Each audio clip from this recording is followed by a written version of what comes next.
Hi friends, welcome to the Very Occasional Podcast with Morgan Quaid. Now in three-dimensional audio so you can really feel it in your bones. This episode features Rob Guillory, Eisner and Harvey Award-winning artist, writer and comic creator of such amazing stories as Chew and Farmhand. You can find Rob's latest work at robguillory.com or anywhere awesome comics are sold. Before we get into the show, don't forget to like and subscribe to the podcast, because if I can get this channel to 1,000 subscribers, my butler is going to polish my shoes so hard the reflection will allow me to see through time.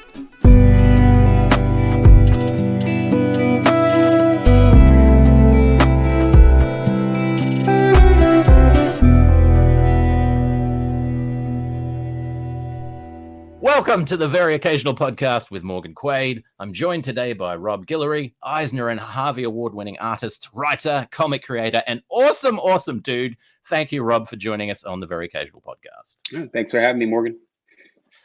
All right, so let's dig straight into it. So I know of you for a few things. First of all, your current series, Farmhand, which is amazing, and I love it, and I recommend it, and people should get in. It has the Morgan Quaid seal of excellence and awesomeness award thing, so you should definitely go and get that. But I first discovered your work through this little number here.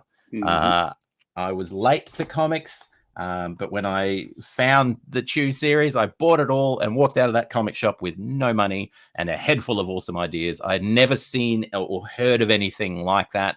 It opened up the world to me. So first of all, big thank you, sir, because your artwork is what brought me into comic creation and all that sort of stuff. So thank you, sir. Okay, that's very high praise. So no, thanks for supporting the book.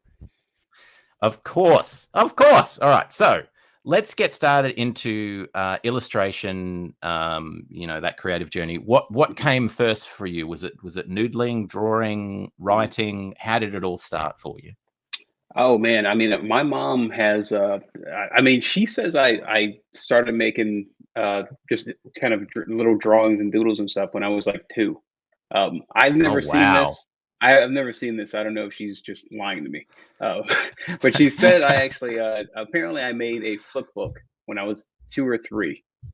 Like a flip book of like a bear or something going from one side of the page to the next. So I was already kind of thinking in terms of storytelling and sequential storytelling particularly. So yeah, it kind of grew from there. I didn't, I was introduced to comics really early. I had 2 uncles that were like, this is in the 80s, so they were kind of like the prototypical comic book geeks. This is prime time stuff. This is Transformers. This is Thundercats, G.I. Joe. So I mean, they were into all that stuff. And I just fell right into it. They have tons of old comics from the 60s and 70s. And they used to have this giant suitcase full of comics, old comics. And every time I came over, even before I could read, I'd take this stuff out and just kind of go through everything. Yeah. I just fell in love with it. So, and then from there, I never really thought about, I started making comics, the actual like sequential, card. I was doing construction paper stapled together. Like I think my my first comic was on like pink construction paper or something. I still have those. That was like 4th grade-ish. So I still wasn't thinking of it as a job per se. Like I didn't think it wasn't a career path, because I'd never kind of put two and two together to think, well, there's actually someone making these books I'm reading. I never thought about that. But I was into it at a very young age. And what sort of stories or characters were the ones that really gripped you, that you gravitated towards? I was a big X-Men fan. Again, the stuff that my uncles had was like, John Byrne, Chris Claremont. Like I used to love the arcade story. What else? Teen Titans. It was I think that was George Perez. What else? I'll tell you when I started collecting my own. I started my own collection. This is in the 90s. This is the early 90s. So this is, Will Spartacio on X-Men. This is Rob Liefeld on New Mutants. This is leading up to the Image kind of founding. So like I started I started buying my own comics when I was about 8 or 9, and that's right when Image got founded. So some of Wow. my first comics, I think my first Image comics was actually, it wasn't Youngblood. It was the other book that Rob Liefeld did, which was called Brigade. That I don't, Oh, okay.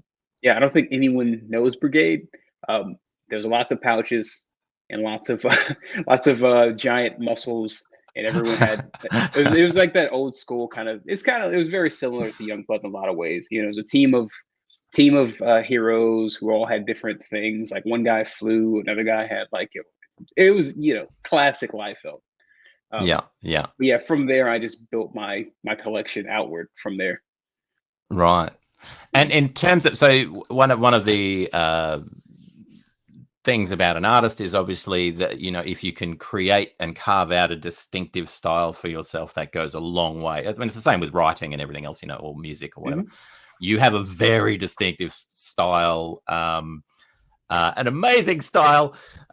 So how did that develop? Did you just happen into it? Were there other artists that you leaned on a little bit and thought, oh, I really like that sort of, Mhm. not, almost exaggerated facial features, very expressive, very emotive. Mhm. Yeah. How did that come about? Well, I kind of again, I grew up on Marvel and DC stuff, so I wasn't exposed to the indie stuff until college. So I only had really one understanding of what comics could look like, and it was just everyone's big and buff, everyone's got abs Yeah. showing through the clothes somehow. Um, Yeah. Yeah. so That's right. that's all I knew. So it wasn't until, and on top of that, you know, just as I was in the comics, I was probably more so a big fan of animation. I was very animation Right. centric, and like Looney Tunes, like Hanna Barbera, all that stuff was very, very like important to me. Um, so I was really trying to do the Marvel thing as best as I Right. could, and I Yeah. just sucked. I was horrible at it. I was just never any good at it.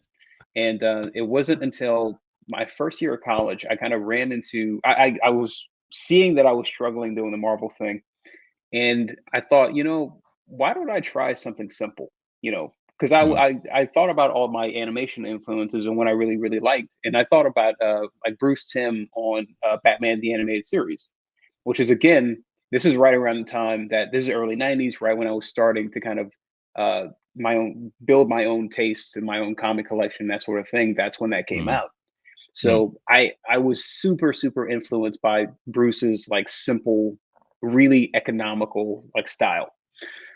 So I said, screw it. Instead of trying to do all this intense detail, I think I'll scale back and like just go to the fundamentals and then build Yeah. something up from there. So I deliberately went not stick figures, but I mean very, very, very rudimentary.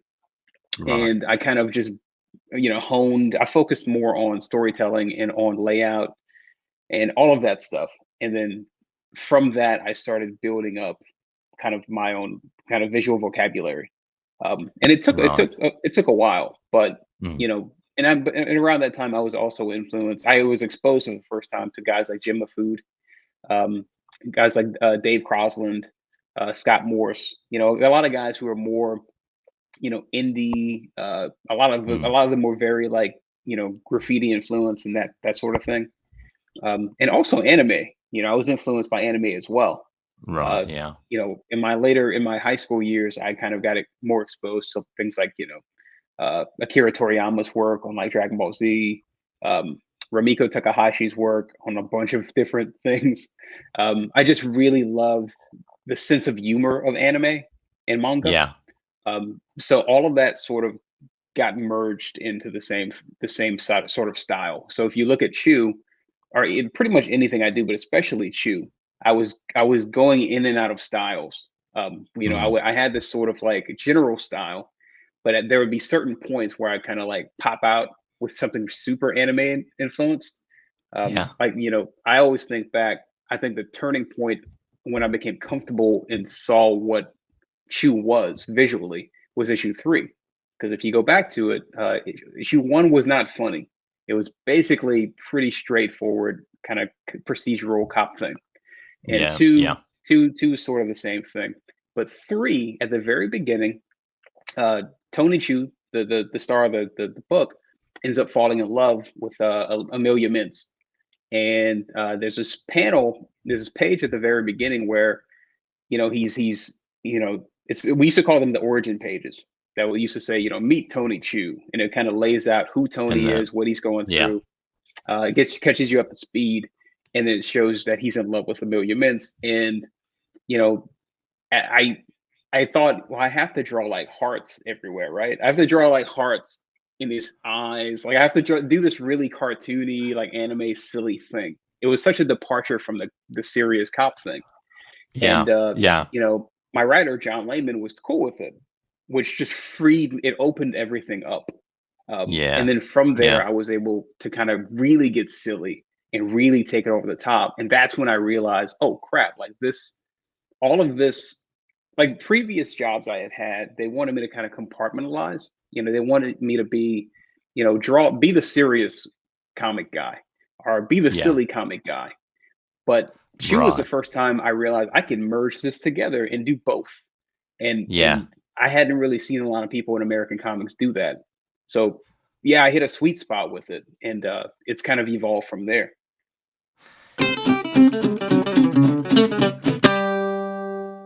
Hi, my name's Rob, and welcome to the Very Occasional Podcast. Like, subscribe, or something very, very bad will happen to you. I don't completely know, but Morgan has threatened. So like and subscribe, please. Thank you.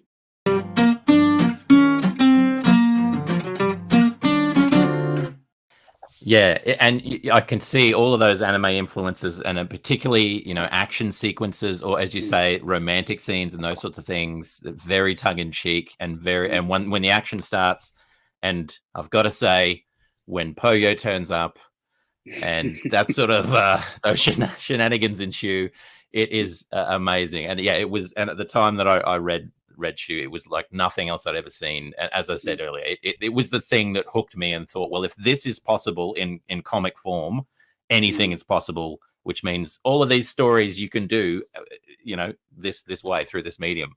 It's fantastic.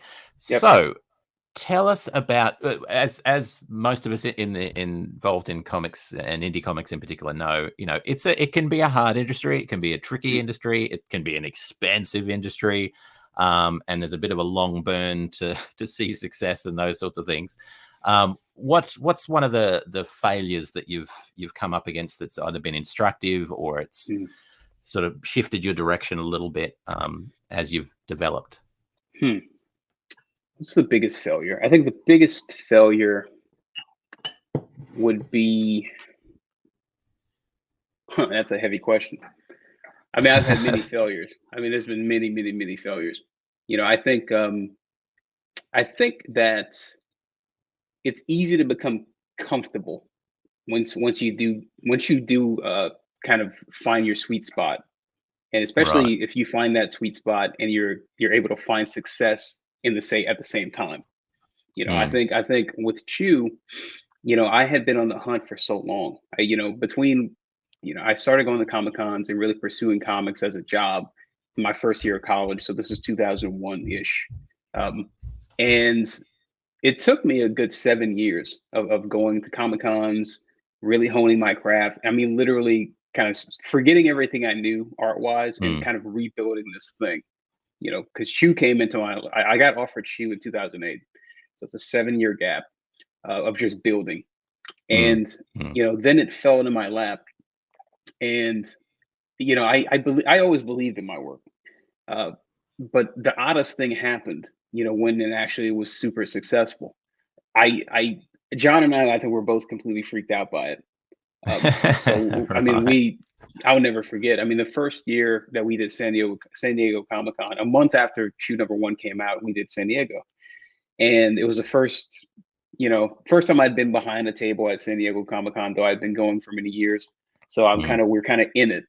And, only 1 or 2 issues that come out at that point. And we had like this line of people, just really, really into what we were doing. And it was this really weird like moment. Like, I think John and I both left sort of freaked out, like, because then you have to go back to work. And up to that point, it's like, up to that point, we were just making it for us.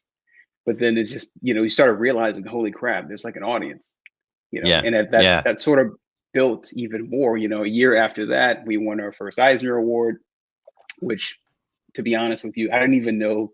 I was so just in my zone. I didn't pay attention to the industry things. I just kind of, Yeah. and even to this day, I don't really pay attention. I kind of just do my thing.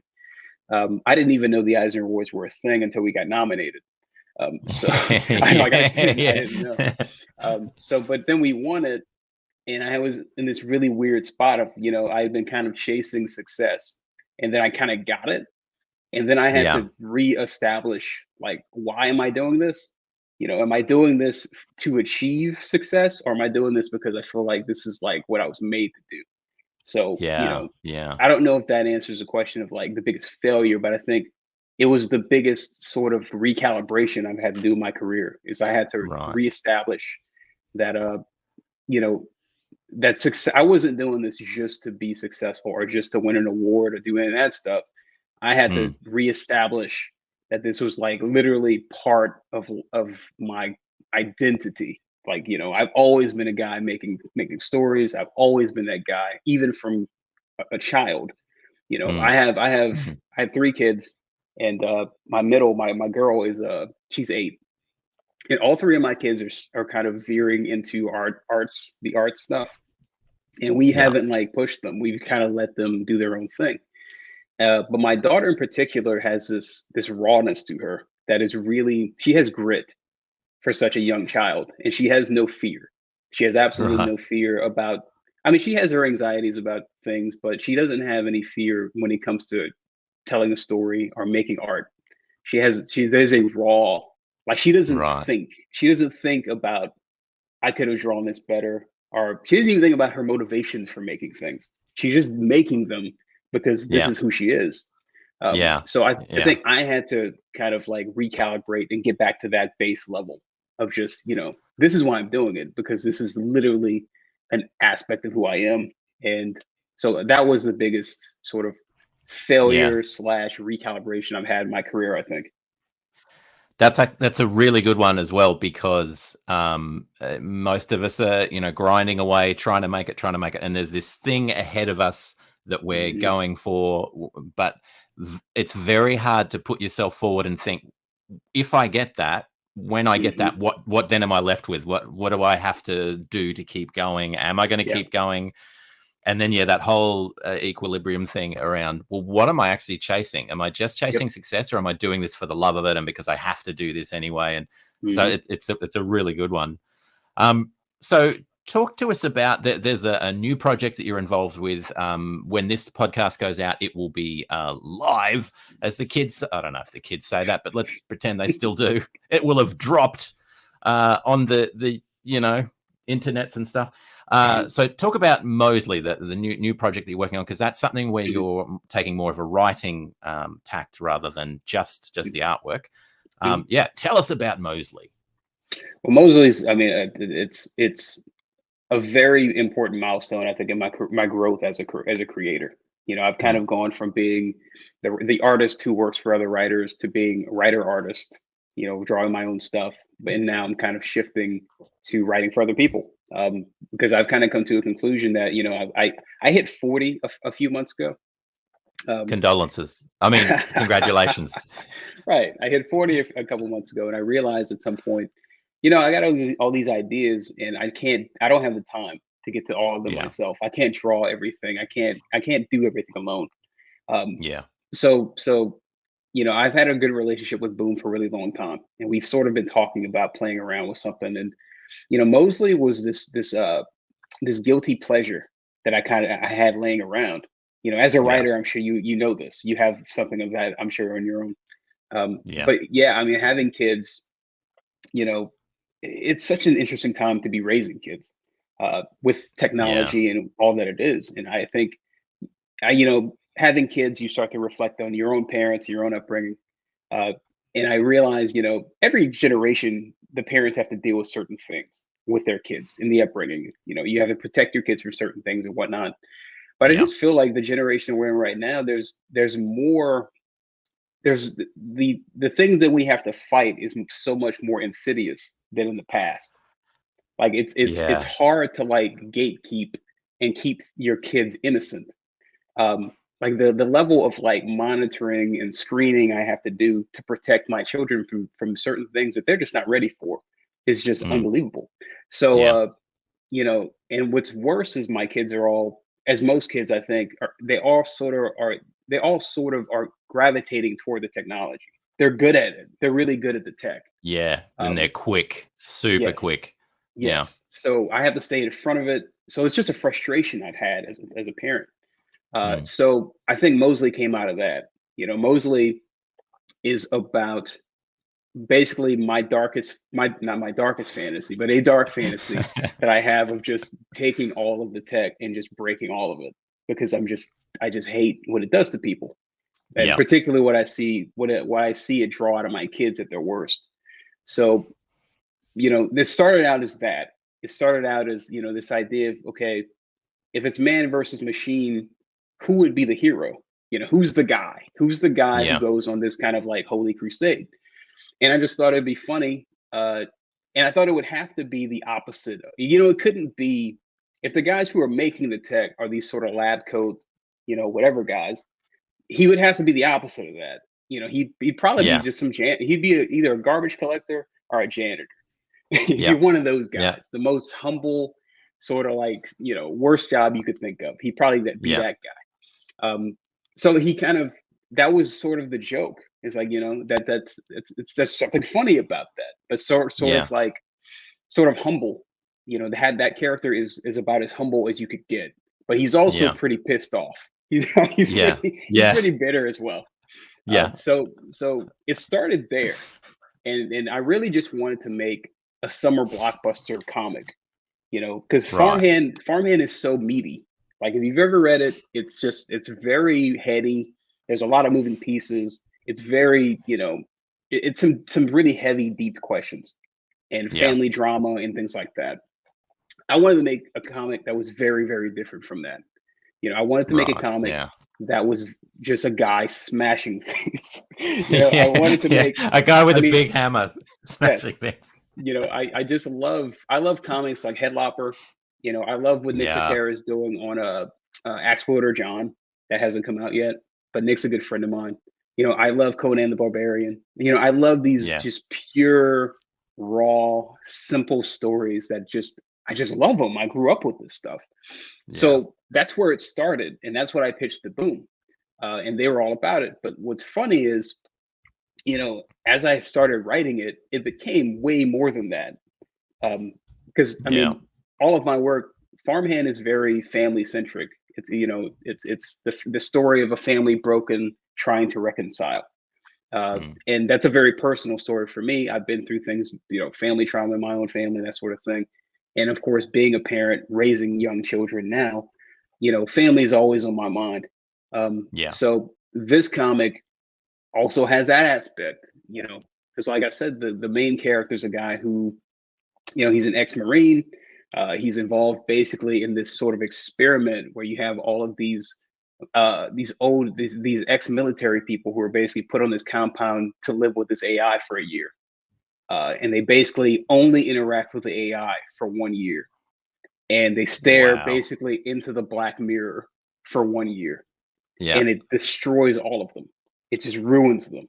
Yeah. Yeah. And cut to 30 years later, and Mosley's life has been completely wrecked. You know, he when he went in, you know, he left his wife. He had a 10-month-old daughter.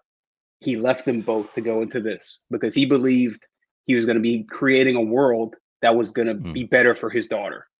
Yeah. So Yeah. he comes out, it wrecks his life, ruins his family, he loses everything. Jump forward 30 years, he's a janitor. You know, Yeah. he's a Yeah. janitor in his high school. You know, the AI that he helped create has taken over the world. It's completely Yeah. ruined everything.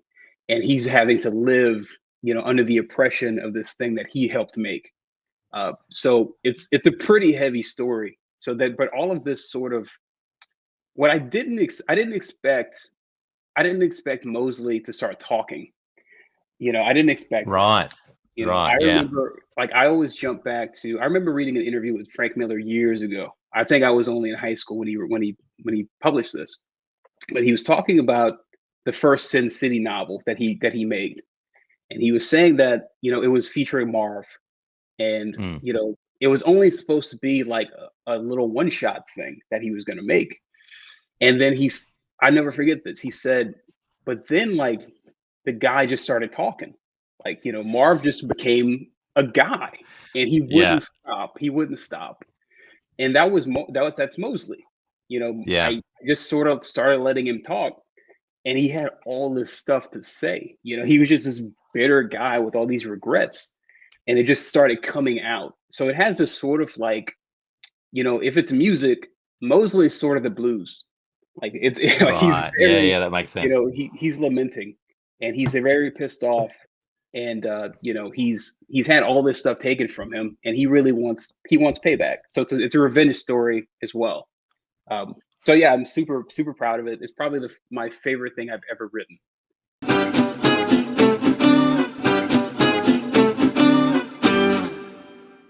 Are you looking for someone to add a touch of musical majesty to your project? Well, look no further. For just a little less than an exorbitant price, you can hire creative genius Morgan Quaid to write and produce a bespoke song just for you. Looking for a heartwarming ballad? Well, look no further. I love you, but the words won't come from my mouth because words are hard. Looking for a track with a little more meat on the bones? Well, check this out. Sometimes I sing with my whole voice. Sometimes I even use words. After a stirring political anthem, well, here it is. We don't like those other ones. We hate those other guys. Enhance your next project with an inspired song from award-winning composer and creative genius Morgan Quaid. Yeah, it's so true. You go in. I've had this experience myself as well. You go in with some very simple idea, a dude with a sword, or there's a bad guy and a good guy, and they're gonna. And then as soon as you start writing, like you say, as soon as that character starts talking, it's like, well, but there's depth there, and there's more stuff going on. Mm-hmm. That is very cool. Well, I can't wait to see it, and this is going to be in the future, so I will have seen it. So let's just pretend that I have, and I enjoyed it very much, sir. Well done. It was a triumph. No, I'm looking forward to it. That's going to be cool. All right, so we are moving to the next section, which is called the worst pitch.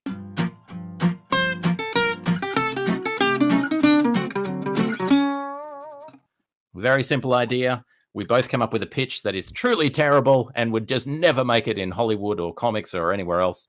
And then we find out just how truly terrible they are. So I have one in the chamber because I have a flurry of terrible ideas all the time. Mm-hmm. It's up to you if you would like to go first or if you would prefer me to go first. Okay. Yeah, I'll go first. Sweet. All right. Okay. Hit me with it. Okay. So the premise is the main star of this, the protagonist, he's a Canadian, very short gentleman. Right. He's got a hazy past. Let's say he has amnesia, but he's been abducted. Oh. Right, he's been abducted by this project. So they take him and they plug him into this machine, and they shove all this like metal into his body, and then eventually he gets out and he goes in the loose, and he's raised by wolves. Okay, so he's in. Okay, hang on. So short Canadian dude, metal in his body. And knives come out of his hands, by the way. Oh. Okay, interesting. You sure he's not Australian? No, we can. That's all right. No, Canadian is fine. Pretty sure he's Canadian. He's totally Canadian. Yeah, all right. What was the last thing you said that I wasn't even up to there yet? After the knives. He gets out and he's lost his memory, so he's basically forced to just live with. He lives with the wolves. Part of the issue with this is we're supposed to then come up with a title for this story, and there's like 50 ideas to work with here. All right, so he lives with wolves. And is that's it? That's the premise. I mean, there's probably more. I mean, maybe he gets his memory back a little bit, and maybe he goes and like joins a band of, I don't know, we can call them mutants, maybe like mutated people. Like, I don't know. He's just hanging out with them and stuff. Goes on adventures. It sounds vaguely familiar to some things. All right. So for a title for that one, I'm guessing, I don't know, Knives with Wolves. I don't know. I don't know. You got any ideas for a title? Let's say Wolf Guy. Let's go with Wolf Guy. All right. I don't even know why I'm writing it down, to be honest. Wolf Guy. It writes itself, really. It writes itself. Yeah. And I'm seeing flashbacks of scenes where, in the future episodes, you see how the metal knives were put into him and the underwater. It's a whole thing. Yeah. I'm sure. Yeah. He's got a really weird haircut too. And so really weird. It makes no sense. For some reason, curling at the top or something. Well, it's the wolves. It's right, the wolves. Right. You know what it is? How wolves lick themselves and they get that kind of thing going. He's used to that. He has wolves lick him on either side. Right. Absolutely. All right. Well, that was much better than the one I'm going to go. So my pitch is very, very simple. It's a man who can see into the future, but he can only see very specific things in the future, which is what his bowel movements are going to be like that day. That's really important. It's really important. Bowel health is important, people. So he's trying to fight crime and he's got a bit of a superpower and all the rest of that. But every time he throws himself into the future, all he can see is it was either fairly easy or a little bit rough that day. He may have eaten something spicy. He may not have. And that's it. So he can only fight crime around if there's anyone close to the bathroom where he happens to be doing his business. But here's a question. Yeah. I mean, if he can see into the future, couldn't he conceivably just not eat the thing that was gonna, is it too late? Is it locked in? I think he can change it. Yeah, I think if he can see that it's next Thursday and it's trouble, I'm going to avoid the chili. Yeah. But then does he know exactly what day it is? And then he forgets because of other circumstance and all the rest of it. And then he's just sitting there gripping the bowl, tensed up, going, why? Why didn't I do something to stop this situation? Right. Yeah, he probably eats a lot of prunes. I think he hangs out a lot of prunes. I think he has a utility belt just filled with prunes, just in case. Prunes and like spray to make it smell a bit nicer. Well, this is the thing though. If he's going to try and fight crime, he could position himself in public toilets that are likely areas where crime might take place. Right. Yeah. He's like, I like to sit when I fly. I like to sit in the back of the plane near the bathroom, and some people have a problem with that, but I feel slightly comforted knowing the bathroom's right there just in case. So he sounds like he's that kind. I can relate to this character very much. Yeah. He's any city he goes to, first thing, where are the bathrooms? Right. Where do I? Right. Which there's a bit of autobiography going there as well, because that's exactly what I do whenever I'm going anywhere. Where are the bathrooms? Where are the good ones? Where are the ones that are not skeevy and they actually have lids and they've been cleaned at least once? Yeah. Oh, I picture a scene where maybe he's scouted everything. I imagine he has some sort of almost like an Iron Man-esque, like he has a Google map with like just different toilet icons kind of lit up, so he knows exactly where they are. But then maybe he gets into a fight with some villain or something, and maybe the toilet gets broken in the battle, and the nearest toilet is like 10 miles down the road. And so he's sweating because he knows what's about to happen. Yeah. Walking into the police station, the toilet in Main Street, something is going to happen close to that area. Get the good people and the heroes ready. Or he puts on the glasses, the Tony Stark glasses, but like you say, it only shows locations of bathrooms. That's all. Yeah. No other information. And it's brown for some reason. Like the tint of it. It's just brown. Yeah. Right. All right. Well, that idea's got legs. I'm going to write myself a script for that one, because it's going places. Thank you, sir. All right, let's move on. So we're moving on to the next section, the final section, which is rapid fire questions. The questions are rapid, but the answers can be as long as you would like them to be.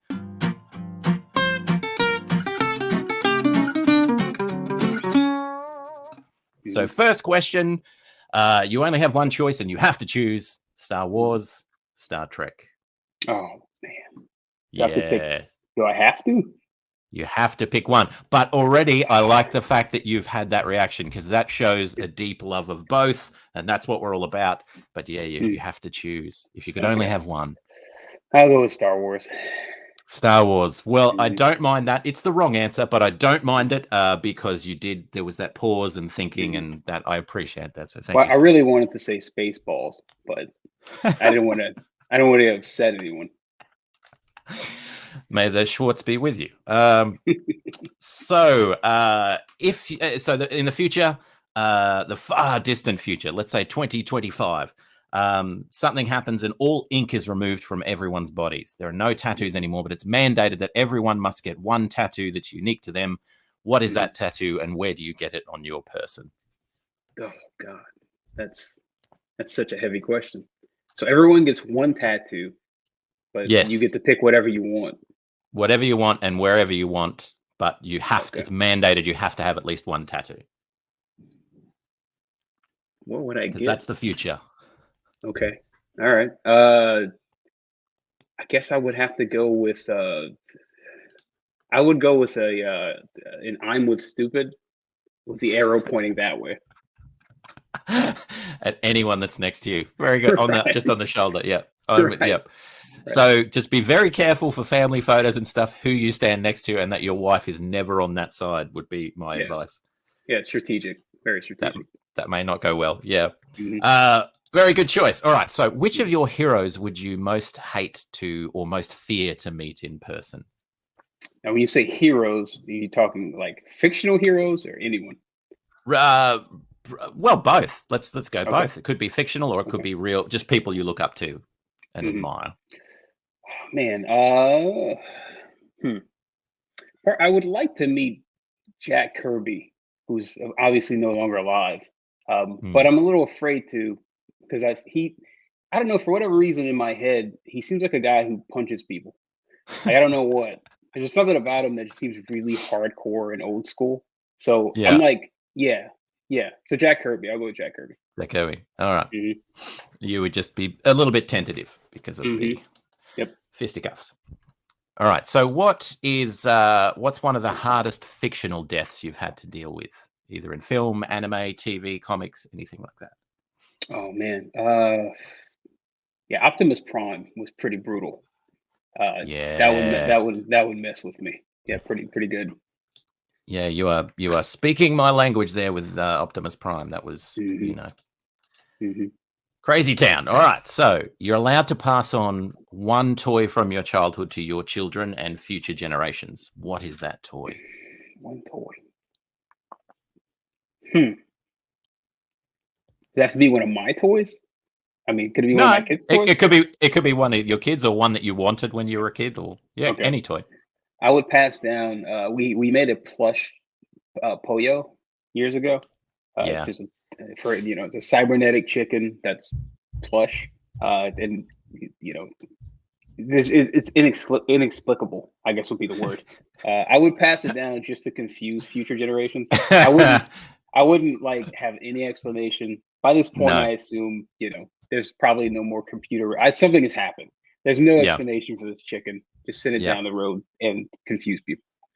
I am imagining as well, a couple of 100 years into the future, you go to, there's society is disbanded. We're all over the place. We're in these little towns, but each town has this strange statue in the center of it with this chicken sort of thing above there that we all bow around and worship every hour on the hour. Yeah, that was the other part of the plan. I wasn't going to mention that, but that is part of the plan. There you go. World domination via Pollo plush toy. All right, excellent choice. So you have to invent a new color. What is that color called, and why? I guess. It's such a random question. I know, and this is something I love asking. This I would never be able to answer this one, but I enjoy putting people on the spot. Yeah. Yeah, I keep coming. The only word that comes to mind is snickerdoodle, and it just has sparkles. I don't know. I don't even know what that means. Nice. It's just got sparkles. That's all I got. Snickerdoodle sparkles. It doesn't even have a hue or anything like that. Just sparkles. Yep, just glitters. That's all. I'll have the Trans Am in Snickerdoodle grey, thanks. Oh, very good. Exactly. It's blinding when the sun hits it. Yeah. I'm wearing a Snickerdoodle suit to my prom. Oh, excellent. That sounds great. All right, so final question. In the far, far future, so far we can barely imagine, humanity is able to live a life of luxury because we have a new servant class that looks after us and does everything that we need. You, as the decider of all things, are able to decide what is that subservient class. It is either AI or robots that are sentient, that sort of thing, or it is demonic creatures that have been shackled to work for us for their crimes, for being demons and stuff. So you get to choose which choice. Okay, I will go with the AI because that seems a lot less creepy than the demons. I mean, even if I had shackled the demons, I don't want to I don't want to look at it. Let's go with the robots because I know robots. Right. Yeah, that makes sense. Yeah. All right. Very good. Very good. Thank you, sir. Well, thank you, Rob Guillory, for joining us on the Very Occasional Podcast. It's been awesome having you here. I'll put links down the bottom to all of Rob's work. Thank you very much, sir. And we will see you next time. Oh, thanks for having me, man. Welcome to 3 Minutes of Thunder. I was going to say you're joined. It's where I'm joined. So, I'm joined today by Rob Guillory. Guillory. I want to say Roy, and I don't know why I want to say Roy. All right. Because you keep telling yourself not to say it. That's right. Just keeps veering right into that wall. Oh man. Guillory. All right. Welcome to 3 Minutes of Thunder. I'm joined today by Rob Guillory, Eisner and Harvard. Oh, no, come on. All right. All right, here we go. Welcome to... Oh, actually, I have to check. Sorry, just before I launch into it. Groovy. All right, we'll do it for real this time. And I'm joined today by Rob Guillory. Nope. Guillory. Oh, what just happened? Try. You had it. I had it and then I lost it. Rob Guillory. I can do this.